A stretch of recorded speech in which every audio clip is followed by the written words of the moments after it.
Hey, what's up, you guys? Nick Quintero here. Today, I'm going to show you how I make hand-drawn, rough style illustrations using Adobe Illustrator. All right, let's check it out.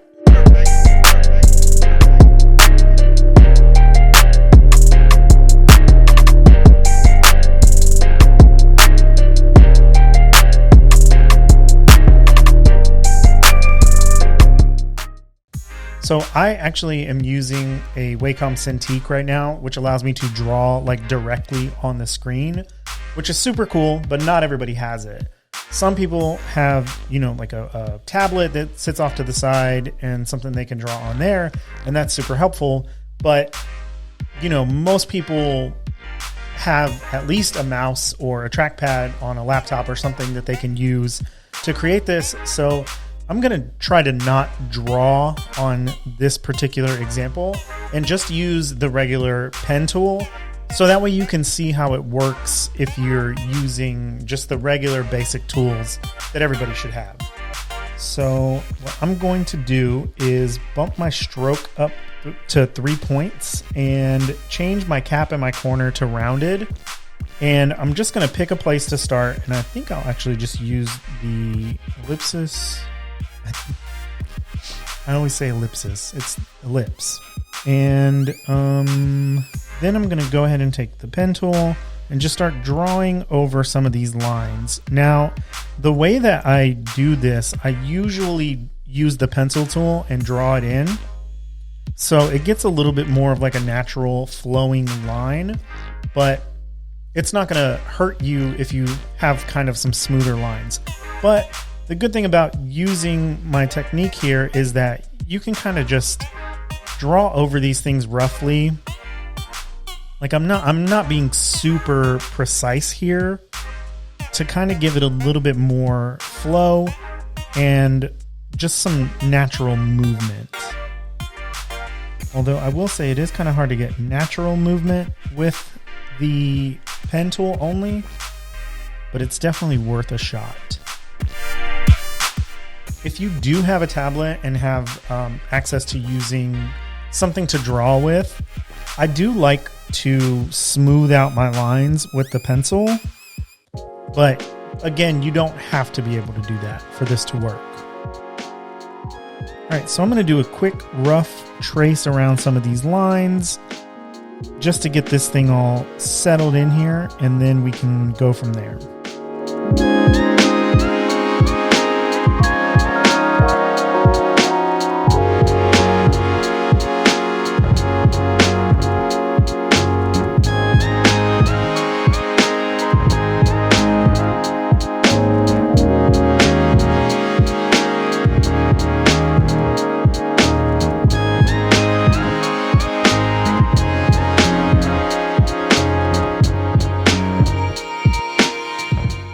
All right, so you can see I used the ellipse tool to make the center eyeball here.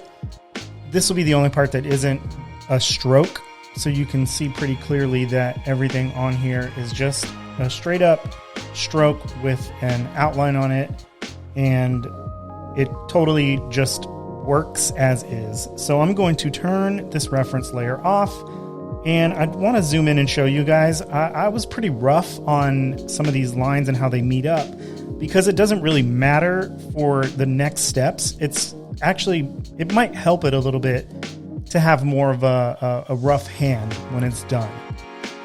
So I'm going to go through how I do this entirely in Illustrator first, and then I'll show you a quick trick to get some of the desired effect in Photoshop. But we'll do all Illustrator to begin with. So now I'm going to select everything and press Command G to group it. And then I'm going to go to Object, Expand, and make sure my fill and stroke is selected. Click OK. And now these are all solid vectors. Now I'm going to open my Pathfinder and click on the Unite button. And now everything should be nice and merged. Cool. I think this is looking pretty good so far. And now this next step is the key for the hand-drawn look, or at least the way that my style comes out, which is I'm going to zoom in and go around every part of this drawing where there is a sharp corner where lines meet, and I'm going to round them out.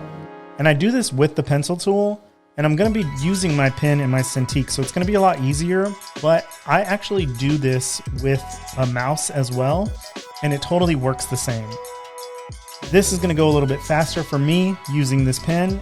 Obviously, if you have a tablet or something, it's going to help you out, but you don't actually need it. Just as long as you're using the pencil tool, you can take it with your mouse and round that around. And actually, I have a mouse here, so let me show you how that works. It looks exactly the same as it does with the tablet. So as long as you're selecting and pulling these lines together in a curve, it's totally going to give you that look. Now, I'm going to switch back to my pen for me to finish this tutorial faster, but I want to show you, there's definitely parts where you can make the curve much bigger and give yourself some more black art here. I personally try to keep these consistent so that way I have a good, nice, even style of drawing around the whole thing. Now, this is one of those spots where my lines intersected and overlapped. You could even take the pencil tool and smooth those out if you want. And make sure you're looking for small curves like this or small points like this that you can curve out, just so you have no sharp corners at all. There's some areas where you can just grab it and use the curve corner here. It helps. I don't like to do it. I like to keep mine organic.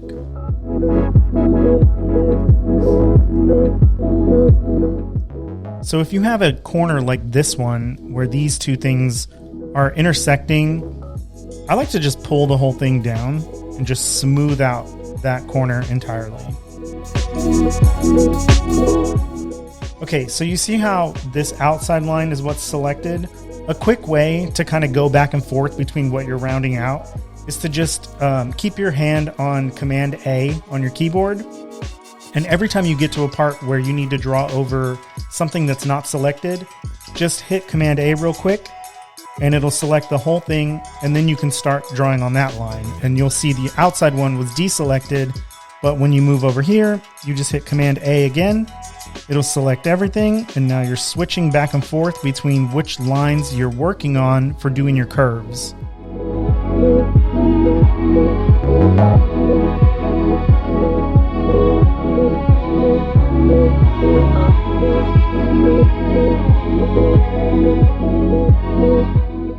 If you're just moving around your canvas, it's kind of, easy to lose track of where you are in your drawing.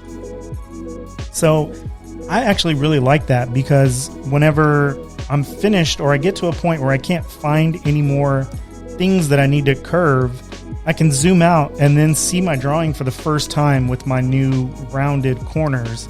And it really, helps me get like a good visual impact of the difference that it's making. When there's a curve right here that can be drawn, I just pop it in and just do the whole little piece like that.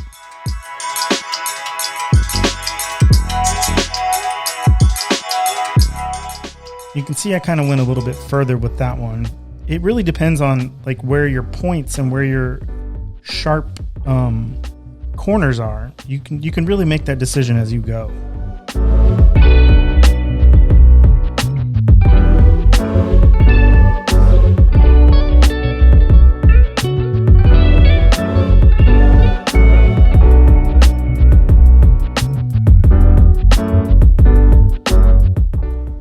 I'm just looking for any stray corners or things that I may have missed, but it doesn't look like... Oh, there's one right there. Sometimes whenever you pull this corner, this space gets a little weird, so I do like to kind of round those things out a little bit and make them match if they need to. Like this one could probably match a little better. But it's good whenever you're doing both sides too, because it really helps you get this, natural hand-drawn feel on some of those corners that were just like perfectly straight lines. All right, so you can see the difference here. It's really nice and clean, but it's still, a little bit more unique than just having those straight up points and strokes on outlines. So the next step here is make sure it's grouped. I think we already did that. And then I go to Effect, Distort Transform, and go to Roughen. Now that's going to make this look pretty crazy at first, but I make sure to keep it on relative and change my points to smooth. And then my percentage of the size is usually maybe like 0.5.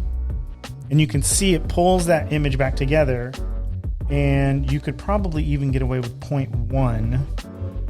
Now it's a little bit harder to see what it did because of those red outlines that it creates. But if you turn your detail up slightly, not too far, keep it closer to the left. And I'm going to go ahead and click OK so I can get a zoom in. And now you can see that these are a little bit more wobbly, and there's even some weird stuff going on here. But you can see how these lines have a lot more variation.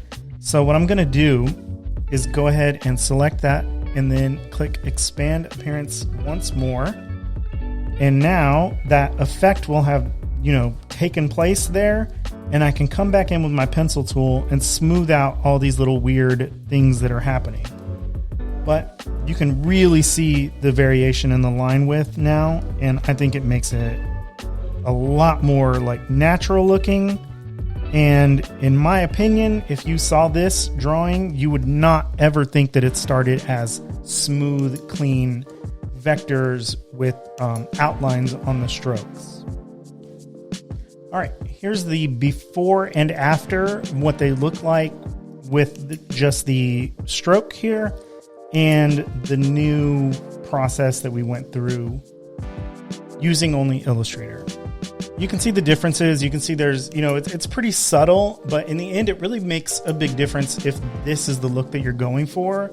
Like, this is not going to work if you are trying to match this to some hand-drawn type that actually was hand-drawn, or if you're just trying to get close to a style that needs to have this hand-done look.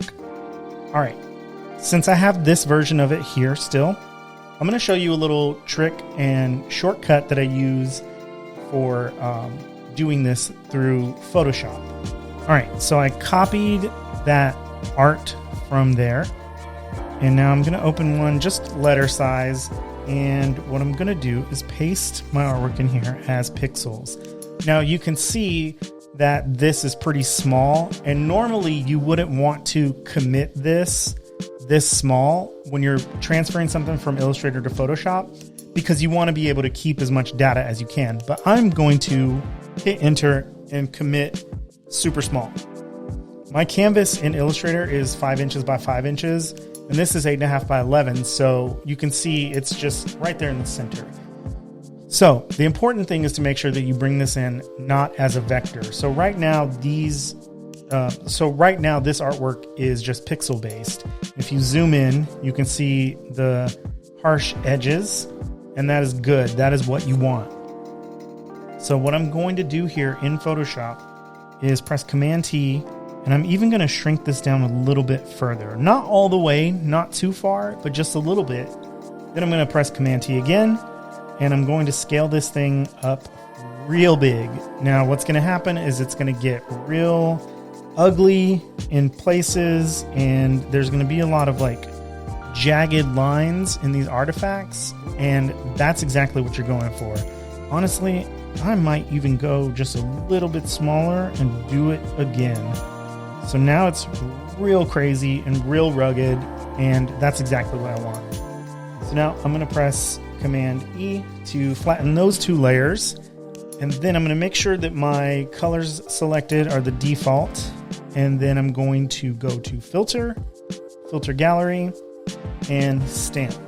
Now you can see what this stamp is doing. It's taking those lines and making them smoother, but because they're all jagged and messed up, it's like super rough in here, but it's good because it gives you the chance to control exactly how smooth you want these to be.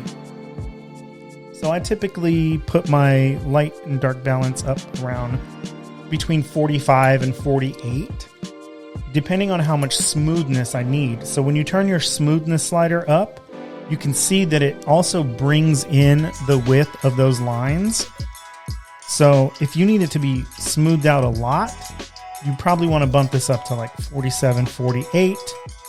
And then you can see the lines. I can't tell if they moved or not, but usually they do, and it makes a big difference when you're using this smoothing technique here. So I'm going to drag my smoothness down just a little bit so that I can get a few more of those wobbly lines. And I think mine is going to be good here at 12. So I'm going to click OK, and you can see the difference in what it looked like before the stamp was applied and after. So I'm going to grab this layer and just drag it back into my Illustrator canvas. And it's huge now because we switched over to that 8.5 by 11 document. But now I'm just going to use good old Live Trace. I'm not going to click Image Trace. I'm going to click the little menu and go to black and white logo. And that really gives me the desired effect here. I'll click expand, and I'm going to use my magic wand tool to select the white and delete it, because there are some parts now that you do still want to clean up with your pencil tool. So there's definitely going to be some weird things after you've live traced that. So, I mean, it's usually good practice to go in and smooth these out. I mean, I think, you know, it's a good shortcut for not having to smooth out every single one of these corners and not having to play with the roughness filter in Illustrator, because that can be very CPU heavy. So this way you get it close to what you want it already, and then you just kind of use the pencil tool to refine it. This is my favorite way to do this, because you still have control over the things that you want to be a certain way, like the specific corners and parts and things where it got weird because it's like flattening out on the edges, or the live trace will give you these bumps and things that don't need to be there. You can come in and smooth those out with the pencil tool. And again, that works just fine with the mouse or even a trackpad. I don't advise it. It's not fun, but it will work. And then look, this actually just smoothed out how I smoothed it out when I did it myself on the first one. So it really shows you that this gets you there a lot easier. But I mean, it definitely makes those decisions for you, but it's totally fine, because if you're coming back in with the pencil tool and making those changes yourself, you know, you still get that control back. Cool. I think this looks awesome, and I think it looks very, very similar to what we did over here the first time. But one thing that I really like about it that I didn't do when I made this one here on the left is I didn't mess with this perfect circle that I drew here for the pupil. This one did get slightly affected and got a little bit wonky. So personally, I think that that looks better because it makes it more natural and more hand-drawn. Now, I mean, looking at these two, they're very, very similar. There may be a little bit more wobble in the lines here. So I think I do like this way the most, because it really creates some like natural look on there. Like I don't think I don't think this one looks as natural as this one does. This one is absolutely perfect in my opinion. This is what I would go forward with if this was an art project that I was doing. Matter of fact, I will probably turn this into one of my Instagram posts, so stay tuned for that. I'll find some weird text to throw over this, probably in the same arch that I do on everything.